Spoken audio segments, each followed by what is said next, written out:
எல்லாருக்கும் வணக்கம். என்னோட பேர் ஜெய சுபாஷினி. நான் ஒரு அக்ரிகல்ச்சர் ஸ்டூடெண்ட். நம்ம நாட்டில் பாதுகாக்கப்பட வேண்டிய விஷயத்தில் விவசாயமும் அண்ட் என்விரான்மெண்ட் சுற்றுச்சூழலும் ஒரு முக்கியமான விஷயமா இருக்குது.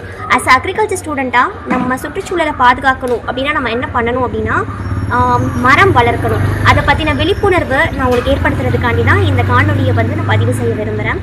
நம்ம சுற்றுச்சூழல் நிறைய மாசுபாடுகள்னால பிரச்சனைக்குள்ளாயிருக்கு. Like air pollution, water pollution, soil pollution, ஏன் நாய்ஸில் கூட இப்போல்லாம் பொல்யூஷன் அதிகமாகிட்டுருக்கு. இதை எல்லாத்தையுமே தடுக்கணும் அப்படின்னா அதுக்கு ஒரு முக்கியமான ஒரு விஷயம் நம்ம செய்யணும்னா மரம் வளர்க்கணும். மரம் வளர்க்கறது மூலிமா நம்ம காடுகள் அதிகமாகும், மழை பெறும் அப்படின்றது மட்டும்தான் நமக்கு தெரியும். பட் ஆனால் பொல்யூஷனும் மிக அதிகமாகவே கட்டுப்பாட்டுக்குள்ளே வந்துடும். ஸோ இந்த மாதிரி பண்ணுறது மூலிமா நம்மளோட சுற்றுச்சூழலை நம்மளால் காப்பாற்றிக்க முடியும். ஸோ நான் உங்ககிட்ட சொல்கிறது என்ன அப்படின்னா, மரம் வளர்ப்போம், மழைநீர் பெறுவோம், மண் வளம் காப்போம், மாசற்ற உலகில் வாழ்வோம். இந்த ஒரு விழிப்புணர்வு காணொலியை அனுப்புறதுக்கு எனக்கு வாய்ப்பளித்த ஆல் இண்டியா கலாம் ட்ரீம் ஃபவுண்டேஷனுக்கு என்னுடைய நன்றி, வணக்கம்.